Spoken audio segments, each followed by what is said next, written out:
Yo tout le monde, c'est Mousse et aujourd'hui on va parler de la nouvelle génération ninja, j'ai nommé Boruto. Boruto, qui n'est autre que le fils d'un de nos héros préférés, j'ai nommé Naruto, va nous emmener dans un Konoha un petit peu plus moderne. La Grande Guerre est terminée et la nouvelle génération prend place.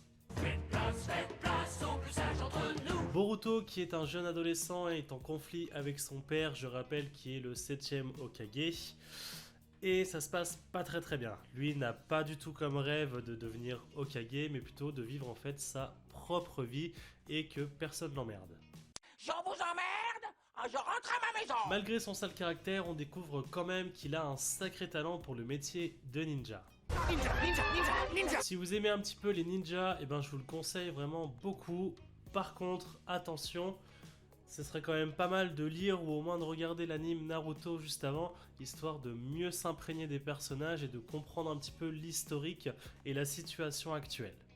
Non, le 7ème, le 6ème, ce sera Naruto.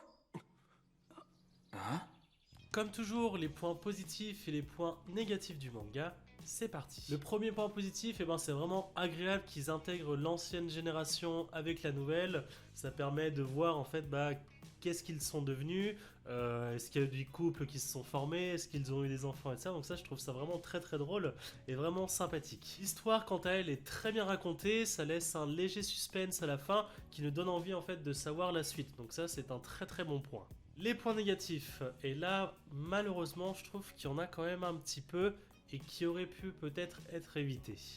Mais oui, c'est clair. Dans un premier temps, le manga se lit très rapidement. On a à nouveau cette sensation d'avoir un livre d'images sur certaines pages et c'est quand même très désagréable. Deux autres points négatifs cette fois qui vont concerner le dessin. Je trouve qu'il manque quelque chose sur certaines vignettes.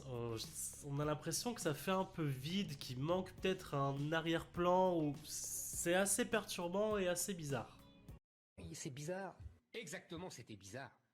Je dis simplement c'est bizarre. Deuxième point négatif au niveau du dessin, je trouve que les personnages sur certaines planches sont vraiment très mal dessinés. Pour ceux qui l'ont déjà lu, est-ce que du premier coup d'œil vous avez reconnu Hinata ou encore Sakura? Je trouve pour ma part qu'ils sont vraiment très mal dessinés. Même la couverture du manga, ça fait un petit peu disproportionné sur certains plans. Je trouve que c'est vraiment dommage, on dirait que c'est un petit peu bâclé, qu'on n'a pas pris le temps vraiment de redessiner en entier le détail et je trouve ça vraiment très perturbant. Quoi qu'on en dise, Boruto, donc la suite de Naruto, promet une très belle aventure. Je suis déjà fan et conquis, j'ai déjà lu les 3-4 premiers tomes et j'ai envie de connaître la suite. Je vous dis à très bientôt pour une prochaine vidéo. Ciao!